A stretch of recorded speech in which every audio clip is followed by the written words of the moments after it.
Sa laki ng ating populasyon, nakamamangha talaga na parang may mga pinagbiyak na bunga, yung mga magkakamukha. Kung noong 2021, ang calendar model ng isang brand ng alak ay ang chef na laging tagaluto tuwing may inuman na si Ninong Rai, yung lagi raw nagpapainom tuwing may inuman. Ang mga badet o bading katulad ni Sasa Girl. Piniem ako ng brand. Sige, go! Ipakita natin yung singit natin sa buong mundo, o, di ba? May isa pa nga nag-post dun, sinasabi niya, sana 2023 na agad. Kilala si Sasa Girl sa kanyang mga nakakatawang TikTok content. Hoy, Balo, kaya pinayak niya na naman si Sasa. Sumbong ko kayo sa nanay niya na. Uy, Sasa, huwag ka nang umiyak.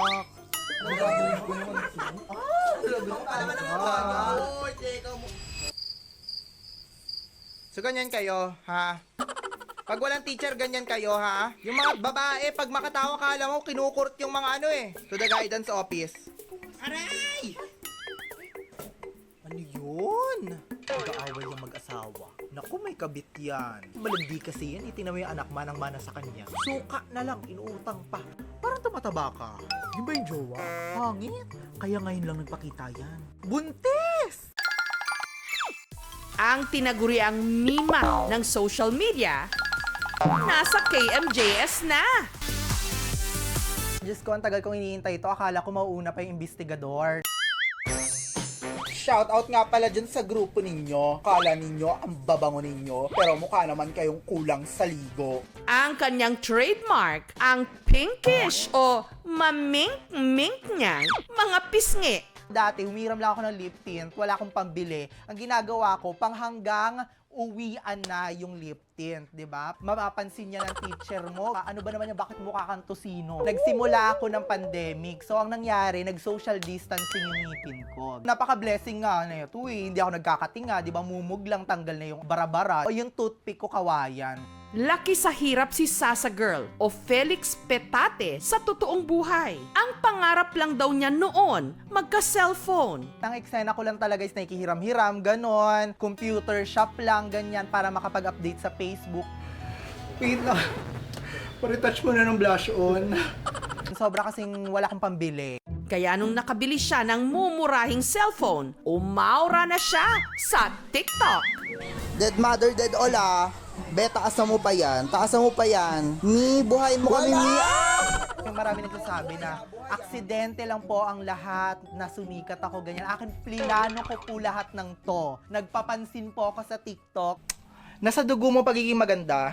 Bakit hindi lumabas sa mukha? Lalong-lalo na tong KMJS na to, na Diyos ko. Kailan ba ako mapupunta ng KMJS? Gabi ng lagim pa ba? Pero ang fresh face sa social media, meron daw mga ka-multiverse o kahilatsa. May Sasa Girl preso variant, SB19 variant, kahit pa Tambay variant. Tinalo ko pa yung COVID. Pag in-scroll up mo, ang dami. Diyos ko, sinasabi ko sa bakit ganito? Epekto ba to ng bakuna? Bakit naging magkamukha na tayong lahat? Isa sa kanila, na-detect namin sa Lingayen, Pangasinan, si Christian aka Sasa Boy. Na Sasa Girl, kambal mo. Ikaw ba to? Ba't naging astig ka? Ba't lalaki ka na ngayon, Nema? Ganun. Ano? Dalian mo. Babakod ka ba? Sa angle po ng guhit ng muka, tapos po sa mata, sa kilay, tapos sa cheekbone po. Ngipin na lang po daw yung kulang eh. Totoo naman po kasi minsan tinry ko po siyang make-upan ng blush on na pink na makapal. Kamukha niya talaga. Pero paano kung si Sasa Girl at Sasa Boy finally magkaharap? Hi. Nakakaloka! Diyos ko! Hilat siya ng mukha ko talaga yan ako.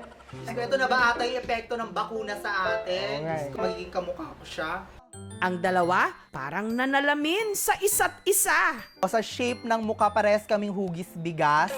Yung kanya medyo Himalayan jasmine rice, yung akin parang NFA. Ngiti ka nga. Ayan, o, di ba? Ang tambok din ng cheeks, nakakaloka. Pero parang Sasa girl din pati yung ngipin, ha? Medyo mas malawak lang yung akin ng onte. Medyo, eto yung medyo provincial pa dahil malawak-lawak yung pagitan. Pagpunta ko dyan sa Pangasinan, kailangan makita ko nagbabasketball ka. I-cheer kita para maloka yung mga tao. Parang naengkanto, bakit ganon? Bye-bye! Dito naman sa Giginto, sa Bulacan, marami ang napapaabag Ginoong Maria sa tuwing nasisilayan ang kanyang ganda. Mama Mary, huwag niyo po muna akong kunin. Ano ka ba? Ako lang to. Ang maamo niya kasing mukha, matangos na ilong, at nangungusap na mga mata, inihahalin tulad daw kay Birheng Maria. Siya si Sangila Jean. Magki-Christmas. Tapos kailangan po ng angel. Ay, kamukha niya si Mama Mary. Tapos inisip na po nila na Mama Mary po yung role ko nung sa misa. Half Pakistani si Sangila, na isa rin daw Marian devotee. Grade 8 po ako nung nag-start po akong mag-serve. Nagsasayaw po kami sa simbahan every time po na may ganap. Hindi po pwedeng hindi ako dadaan sa nuestra po namin. Pati ang kanyang kasintahan, nakikita rin daw ang ganda niyang hulog ng langit. Minsan naman po, lalo po pag sa ayos po minsan, napapasabi, ay oo nga, hawig mo pala. Laloko po niya ako minsan, gusto daw po niya mag-sign of the cross pag nakikita daw po niya ako. Ganito ang dumaktak, umalis ka! Marami naman ang napapa-Jesus Maria Josep nung nakita ang mga ka-multiverse ng sikat na vlogger at YouTuber ng Team Payaman na si Kong TV. Uy, tumawa. May Kong Kargador, Kong sa Tapsilogan, look alike sa Checkpoint. Pero ang talaga raw carbon copy ni Kong, si Albert na binansagan namang Pong TV. Ayun po ano, what's up sa inyo mga pa? Meron isa akong customer na tropa ko na tinag nga ako sa Facebook. Tinitigan ko mabuti. Kamukha ko talaga as in.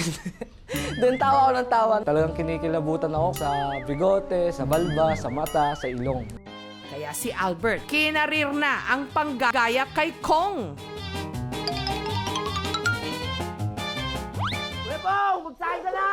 Ginagaya ko din yung tawa niya, pananalita niya.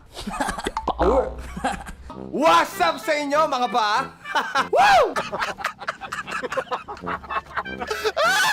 So, ayun po ano, what's up sa inyo mga pa? Today is the most special day mga pa, ano? Sumasakay ako ng jeep. Merong mga driver na nakaka-recognize sa akin na si Kong daw. Kasi malilibre na ako ng pamasahe. Parang ano po, nakikita ko sa Facebook. Kamukha niyo po si Kong. Sa Team Payaman po. Kung TV. Hi mga Vivi! So pagbaba ko na malikmata ako, Diyos ko, akala ko si Kong TV talaga to. Tinawag ko, sabi ko, Kong, ayan ngumiti, Diyos ko Lord, nakakatakot kasi kamukhang kamukha ni Kong. Ulat talaga ako, sabi ko kay Kong, pwede tong sub kapag namimiss kita tapos busy ka. Dito na niya nakilala ng personal si Kong. Tawa na po sila ng tawa doon. Lahat po ng Team Payaman member, tuwan-tuwa nung nakita ako. Hi. Nakakaloka! Magkapalit-palit at magkabasagan man ng mga mukha. Ang iyong pag-angat, hindi nakasalalay sa iyong ka-look-alike, pero kung paanong sa unique mong pamamaraan, mababasag mo ang mga nakagawian. Huwag magpahuli sa mga trending na kwentuhan. Tweet na, #KMJS na.